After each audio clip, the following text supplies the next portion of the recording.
everyone, it's Mike Corey. It's fun traveling the country and broadcasting sports, and it's great to be able to meet and work with such amazing people along the way. In this show, I'll be featuring conversations with my fellow sportscasters, from play-by-play, analysts, reporters, and studio hosts. We'll go behind the scenes, talk about family, travel, hobbies, and much more. Welcome to On and Off the Mic. In this segment, I caught up with Kevin Brown, my friend and fellow play-by-play sportscaster at ESPN. Kevin is a young and up-and-coming broadcaster who, in addition to his duties at ESPN, will be calling Baltimore Orioles games on the radio this summer as well. He's done a great job, and it was just fun to catch up with a guy who's down to earth, witty, funny, and more, as you'll hear in this episode. On and Off the Mic is brought to you and produced by the Digital Team. From social media, live event production, weddings, and more, the Digital Team does it all. I'm proud to have them host and produce these segments. They've been outstanding for me and all that I've needed, and I know they can do the same for you. For more info, visit thedigitalteamohio.com.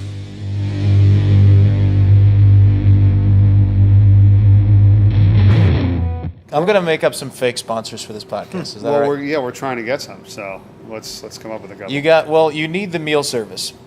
Any good podcast has the meal service sponsor. You got Blue Apron, HelloFresh. What are you using right now? Green Chef, HelloFresh. And what's that like? There's a HelloFresh in my fridge at home. Okay.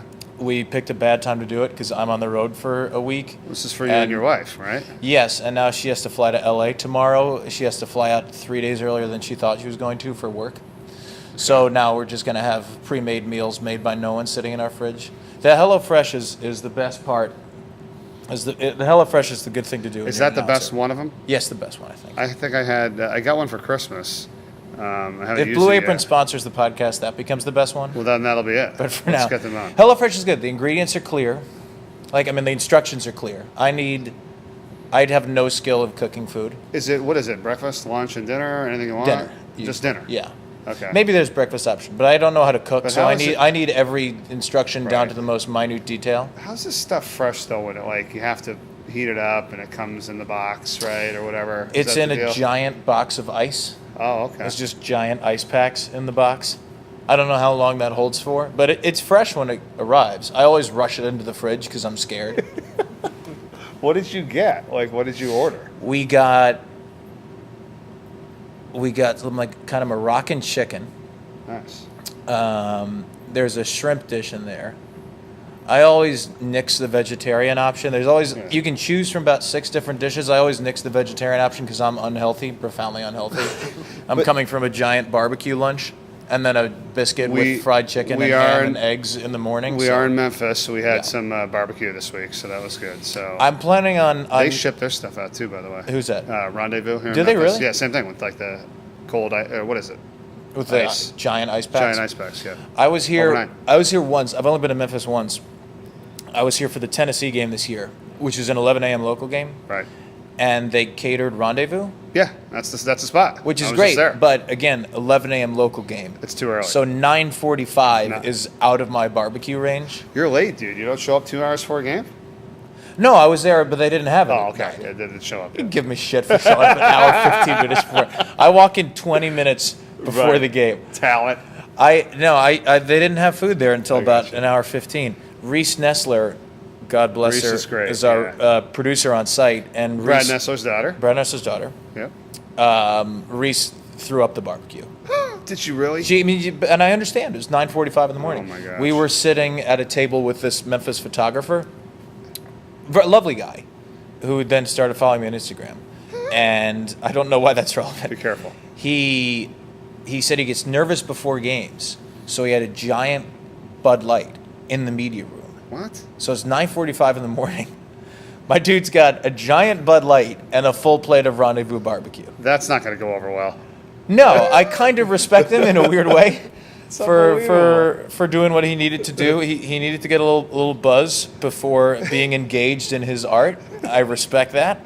It's not like Hendrix just doing hard drugs before recording Purple Haze. We didn't get that far. This is a Bud Light before the Memphis commercial appeal, whatever it is. I find it hard, on some of these games that we do, the media food like that, like you just said.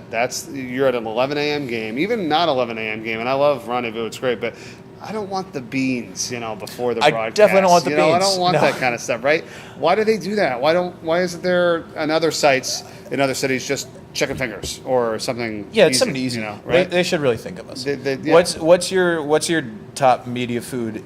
Yeah, that's well, give me because you do different leagues. Right. So give me top media food in this league, top press spread in this league, and then top in the country this season. Right. So American. Let's think. I think there's an easy number one, but I don't know if you've been there this year. Okay, let's see. I've been to Houston, Cincinnati. Been there a bunch. I'm trying. Cincinnati's good. Cincinnati's good. See, actually, Cincinnati is very good. Okay. I like Cincinnati. I'd say SMU. Have you been to SMU this year? I did not, but I was there before. They've got like chicken, they got Mexican stuff, they got chips, they got little desserts, they get these little red velvet cupcakes and stuff. It's good. See, but they Fran don't Fraschilla lives like 5 minutes from SMU.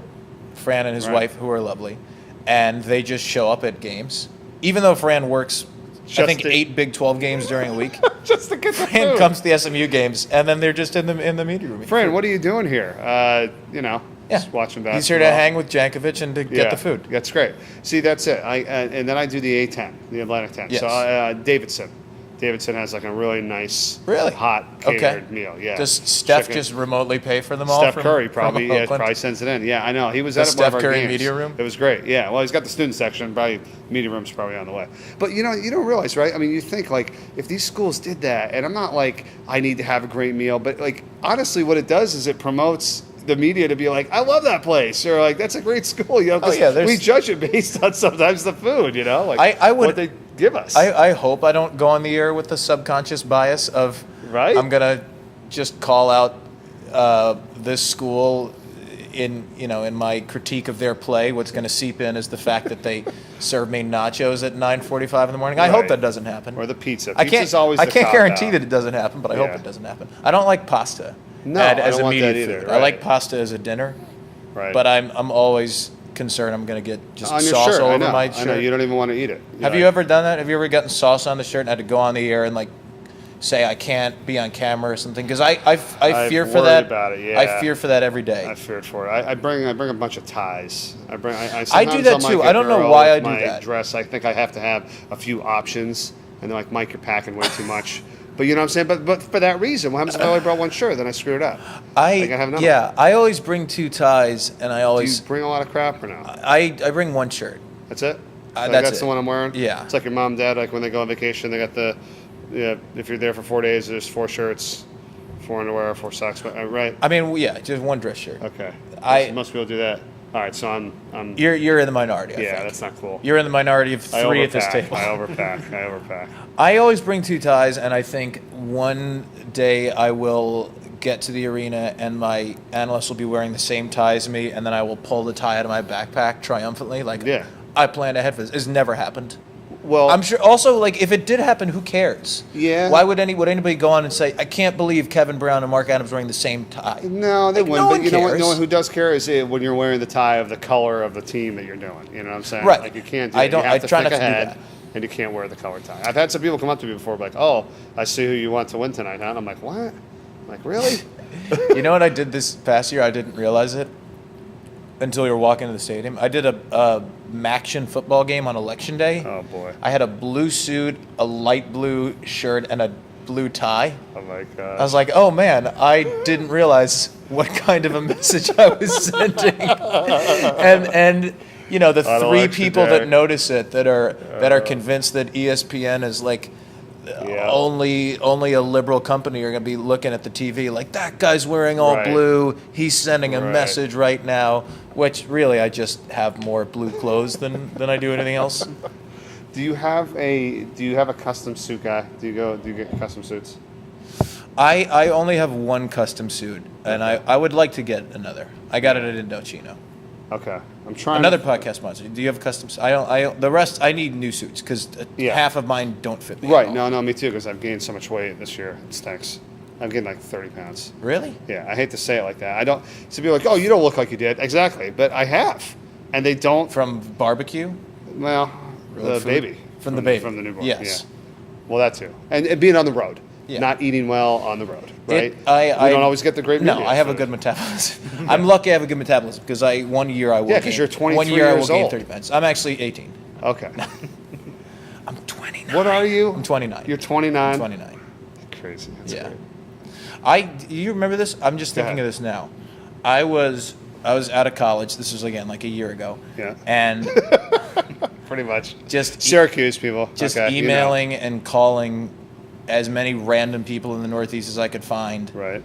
I don't even think trying to get jobs, just trying to understand how people got jobs and like send people my stuff. And you were doing the games at Delaware, and I got your email and I sent you stuff, and you listened and you called me back. Which was very kind of you. Yeah, thank you. Because most people just don't really care. I remember that. Which I understand. I'm this nobody punk kid out of Syracuse, but you actually called me back. I do remember that because I do that with everybody. Because it was a week ago when I graduated. Yeah, exactly. It wasn't that long ago. That's why I remember. I do that. I really do because and you I'm sure will too because it's like that's how you get started. Like I can't stand the people that forget where they came from. You know what I mean? And are above that kind of stuff. Like I just don't want that to happen because you never know where that person goes or how they can maybe help you down the road if you help them. And somebody did that for me. Like they helped me get to this point. So like I really try not to. It might take you a little bit, but you gotta. Yeah, thanks. I appreciate that. Thank you. Yeah, you're welcome. I remember you telling me stories about how you got the Delaware job. Yeah. I don't know if I can reveal this on the road tripping podcast. No, you can. Did you? There was was there a clock? Yes. Involved? Yes, I sent a clock with my picture on it. It's Mike Corey time. I had it like on the 12 and the 5, and I had it angled to like the time because there was it was a time where. I hate to say this, but we didn't really email anybody. We didn't really have audio file. It was on CDs. Like my demo was on a CD. Yeah. There was no social media. Like there's no Facebook. We don't have phones. I really got a cell phone like when I got to Delaware. I mean, this is my phone. Right. So I had to send stuff. I sent them FedEx packages. Here we are in Memphis, home of FedEx, but I'd FedEx packages to the people, like the clock, basketball. Yeah. Name was on Mike Corey's on the ball. That's had like a bunch amazing. of losing the lottery tickets and megabucks thing that said, "Why take your chances and gamble when you can go for the sure thing?" Put my picture on there. I did. I ordered pizzas at like a place in Delaware and had them delivered to the radio station and said, "Hey, enjoy your lunch." I sent my demos out twice. Calls. They're like, we just need this guy to stop sending things. Right. So we're hire him. It was part broadcast and part sales. So I think they think, well, this guy's selling himself. So it just happened to work out. But I love it because everybody's kind of got like their own war story. But you can't do that today. That was 1999. I don't know if you could. You think you couldn't do that today? You probably. If it's a part sales job, you probably could. Yeah, I guess you could. Because you showed that side. Right. But now it's just send. Would it be kind of cheesy now, though? You know what I'm saying? Well, it's probably cheesy. That's cheesy too. I don't know what kind of pizzas were there. Yeah, no, it was good pizzas. I sell like 2 or 3 of them. I spent good money on that stuff. Like FedEx pack, that was like $17. What overnight? This is what we need to find out. What toppings of pizza gets you the job? I sell like a cheese, pepperoni. Probably you got to be careful. You don't want to. You don't want to go like Hawaiian. Yeah, no, you don't know what they want. Hawaiian is Everything, dangerous. No. Yeah. I've had really good Hawaiian pizza, and I've had really bad Hawaiian pineapple. pizza. You got to be careful. The ham. Yeah. Yeah. It can go poorly. Hawaiian has a high risk, high reward value. Like I think is like pizza in the goes. media food press conference. Yeah. Or media food. Yeah, you can't have the beans. Yeah, no, that's cool. What did you do? Like, what did you when you after I talked to you? Obviously, the advice helped. That is it. I sent everybody a clock, but exactly. I sent people a clock with your face on it, which was my mistake. Which is why I didn't get hired for it. I don't have that exciting of a story, but I was trying to get into this company, MSG Varsity, which was doing high school sports in the tri-state area. Right. And I couldn't find anybody to get me that link in. And then a guy I knew Eric Elkin's his name. Mm-hmm. I think he's in El Paso now. And Elkin got a job in Oregon. And I sent him a note just because he was a buddy of mine from school. Hey, congratulations, blah, blah, blah. He's like, oh, thanks. What are you doing after baseball season? And I said, I didn't have anything. He was going to call games at varsity until he got this Oregon. He hadn't started with them, but he was going to call games. So he said, oh, I was going to do this. So now there's clearly a spot open. Why don't I put you in touch with the guy who was going to hire me? Wow. And he did, and I got the job, and it kind of went on from there. Oh, that's great. Yeah. Yeah, how nice is that? everybody needs to Right? be like way luckier, I think, than they are good when you start out. You need to be Yeah. good, but there's the definite. You just need to meet the right person at the right Right. time. I mean, I don't like when people say like that's all it is. It's like it's who you know. It's like no, it's not. But it's part of it. Like right, it's got to be because I mean, you think about it's it. I naive think, otherwise. yeah, I mean, I think like we've gotten to become friends, and a lot of our people in the industry now that when you see them and you know who they are, kind of makes you feel good. It's like it is a team effort. There's plenty of games to go around. You do your job. I do mine. You're going to get to where you want to go. But like overall, it's. Everybody's got a crazy story. Like there's no. Yeah. I mean, sometimes the abilities too is negligible. I feel like you know what I mean. Sometimes between people, it's all subjective. Yeah. Like a lot of industries are. I only got into minor league baseball because the guy who had the job before me was Mike Cousins, who's Right. one of our colleagues, and he left to go somewhere else, so the position was open. Like if he doesn't leave, I don't get the Syracuse job. I graduate with no baseball gig, and There you go. I'm not in Memphis probably right now. Did you know I might just be like trolling into Memphis. I might just be and the Beale could have Street- been and a like Beale one of the Street random juke people joint in that the I'd be middle of the day right interviewing now. on Beale Street, right? Yeah. Walking with your feet 10 feet off of Beale. right, Yeah. nursing a Bud Light at 9:45 in the morning, eating a rendezvous barbecue. Getting ready to write an article about the conference tournament. That's right. Yeah. See, like now, I got into Syracuse. I don't think people knew that. So I had a choice. I never between, would've guessed. Yeah, that's right. No, not directly into your communication school, but I got into the school. So it was between Syracuse and UMass. Okay. I lived in southern Vermont, so it came down to 40 minutes away, $16,000 a year, or 4 hours away, $26,000 a year. But I knew because, like as you know, everybody and their grandmother has come from Syracuse. That's has been a great broadcaster through the years. And I just kept talking about it. And one day my dad's like, I don't want to hear this shit anymore. He's like, I'm paying for you to go to UMass. You're going to UMass, and that's the end of it. I'm like, okay. And it was and I got to thank them because they helped get me through school. But that was like the ultimate way that got decided. I am the opposite of that because, and my parents probably still don't forgive me for this. I could go to Syracuse, 4.5 hours away, pay basically all the money because they didn't give away that many scholarships. Right. It's a lot more. Or now. I could have gone to Fordham, which is, I'm from Long Island. It's right there in the Bronx. I don't say a SPR again, but what the hell, we're here shooting the shit. I got pretty much a full ride before them, or like something close to it. And I just decided, no, I want to go to Syracuse. My parents should have just slapped me. Said, no, you idiot. We like money. This is a great school. Go to Fordham. And it's got communications too. Yeah, That's great communication school. I did like. That's funny. I thank them, I guess. Thank you for not, but financially, practically, they probably should have just said go to Fordham, dummy. Right. It's crazy, I know. But thanks, Mom and Dad. Yeah. I appreciate the 10 years of student loans. On and Off the Mic is brought to you by Dr. Michael Axe and the team at First State Orthopedics.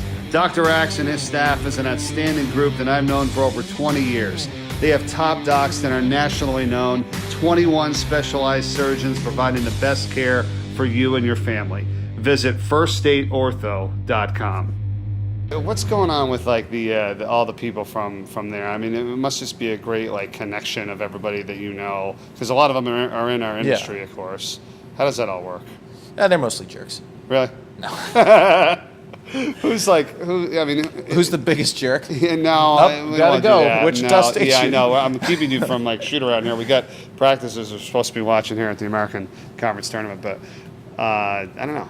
Is there a crew of people that you kind of connect with all the time, or it's more self-made than you would think. Okay. It's certain people reach out when you're in college and are like, oh, you're the up-and-coming junior, senior student, sports director, whatever. Yeah. But for the most part, you have to go out on your own and make connections, which I think is not that dissimilar. The one difference is you say, oh, I'm from Syracuse, and you have a natural starting point. Right. Which isn't to say you can't, but like I could say to Ian Eagle, hey, we went to the same school. And then Gotcha. that, I think, gains you some modicum of credence with them. Bill Roth, you know Bill? Yeah. Bill was Virginia Tech. Right? Bill was the best about this. Yeah. Bill reached out to me. I got the sports director job at the radio station. I don't think I had ever met Bill. I barely knew who he was. He's like a naive junior. And Bill just sent me a random Facebook message. He was like, hey, I'm AER, blah, blah, blah, congratulations. And then I look, I'm like, oh my God, this guy's been the voice of Virginia Tech for 20 years. and he's been a really good friend since then. Well, but that's definitely the anomaly. Yeah. Well, same thing. And like you said earlier about, I got back to you and you sent your stuff to me, and it's the same thing I did with Sean McDonough. Actually, I used to grow up watching him, do the Red Sox from New England. So I actually wrote him like a letter in college, maybe before college, about I wanted to get in the broadcast, and he wrote me back like a handwritten letter. Again, this is like late '90s, and was like, "Hey, this is great, Mike. And here's what you got to do, and here's my feeling." And he's like, "Good luck to you, and maybe our paths will cross in the future." That's awesome. Yeah. So do you still have the letter? So I do. So I was at Delaware. I started Delaware in '99. Delaware's making a run for the national championship in the FCS back in 2003. ESPN's in town, and Sean McDonough's calling the game. No way. So I see him in the media room the day before, and I bring the letter because I still have it. I was like, Sean, I'm like, Mike Corey, I just wanted you to know I had wrote you this letter, way back in the day, and, you wrote this back to me. And he's like, oh, wow. He's like, nice to meet you, Mike. And then he starts reading the letter, and he starts reading what it says, and he's like, man, this is a pretty good advice. He's like, I wish I followed this advice. And then he reads the end. He goes, and maybe our paths will cross again in the future. And he's like, and they have. And I'm like, so ever since that point, I've been friends with Sean. Awesome. And I was like, that was so cool. Like, I never dreamed of that, but he wrote me back, and we're friends, and we're doing the same thing we're all doing now. I'm going to leave before Greg Marshall throws a basketball at my head. He came in here and was looking at you. Was he? Yeah, well, we missed him, but we'll get him. Was that him? That was him. Really? Yeah, I saw him for a moment. I don't think he knew where it was. No, so. he had no idea. Yeah. I will say this while we're on the McDonough topic. Sure. I got this full-time job with ESPN 2 years ago, and I was working AAA in Syracuse, and my last game was the end of July. We were inducting Sean McDonough into the Syracuse Baseball Wall of Fame because he had done the Chiefs way back when. Right. And Sean came on the air for 2 innings, which is still like one of the 3 coolest things that's ever happened to me as a broadcaster. Awesome. I think you get to call play-by-play with Sean McDonough there. Is insane. That's great. He's been one of the best people, like most supportive, nicest guys. I think there's a perception people have like the TV business is a lot of big egos, and there are some for sure. But I have found most of the people like that to be actually really supportive. Exactly. Like Sean is awesome. Ian Eagle's the greatest. Mm-hmm. Guys like that are really good about it. Yeah, it makes you feel good because you look up to them, and then you realize, okay, like the worst is having somebody you kind of idolize and look up to, and you meet them, and you're like, oh man, this guy's a dick. Yeah, which I luckily haven't had that much. Right. Only with you. Right. Well, yeah, and then because you're only 23 years old, so you get a little animosity. 23 tomorrow. And I helped you get the job. Love cake at midnight. Yeah. I'll see you at Beale Street. Yes, you will. Thanks, man. Thanks. On and Off the Mic is brought to you by Harvey Hanna and the Delaware Kids Fund, dedicated to providing goods and services to children at risk and in distress situations. Learn more on how you can help at dekidsfund.com. Thanks for listening to On and Off the Mic. I'm Mike Corey. Make sure you hit the subscribe button so you don't miss another episode. And you can follow my travels all year long on social media on Twitter, Instagram, and Facebook at Mike Corey Sports.